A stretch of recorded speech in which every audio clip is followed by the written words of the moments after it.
ભરૂચ જિલ્લાના હાંસોટ વિસ્તારમાં નર્મદા પરિક્રમા દરમિયાન ક્ષમતા કરતા વધુ યાત્રિકોને બોટમાં બેસાડવાનો વિડીયો વાયરલ થતા ચિંતા વ્યક્ત થઈ રહી છે।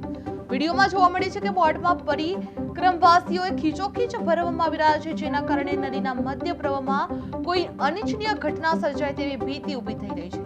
મહત્વની વાત એ છે કે યાત્રિકો પાસે લાઈફ જેકેટ જેવી સુરક્ષા સુવિધાઓનો પણ અભાવ જોવા મળી રહ્યો છે, જે સ્થાનિકોમાં આ મુદ્દે રોષ જોવા મળી રહ્યો છે અને તંત્ર સામે પણ પ્રશ્નો ઊભા થયા છે, જે આટલી મોટી સંખ્યામાં યાત્રિકોની અવરજવર હોવા છતાં દેખરેખ કેમ નથી। હવે બોટ ચાલકો સામે કડક કાર્યવાહી કરવાની માંગ ઉઠવા પામી રહી છે। જે હાંસોટમાં ઓવરલોડ બોટનો વિડીયો વાયરલ થયો છે, જે ક્ષમતા કરતા વધુ યાત્રિકો બોટમાં ભરાયેલા જોવા મળી રહ્યા છે। લાઈફ જેકેટ વગર પણ જોખમી મુસાફરી કરતા નજરે પડી રહ્યા છે, જે નદીમાં અકસ્માતની ભીતિ પણ વધતી જોવા મળી રહી છે, જે બોટ ચાલકો સામે કડક કાર્યવાહી કરવાની માંગ ઉઠવા પામી છે।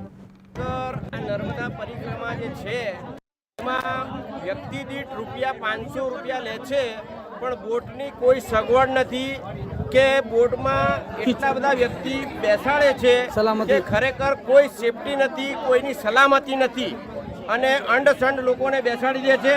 આ વિડીયો વાયરલ કરો અને બધા જુઓ, દેશ દુનિયામાં દેખે અને બધાનું સારું થાય। નર્મદા પરિક્રમા માટે લોકો નીકળી રહ્યા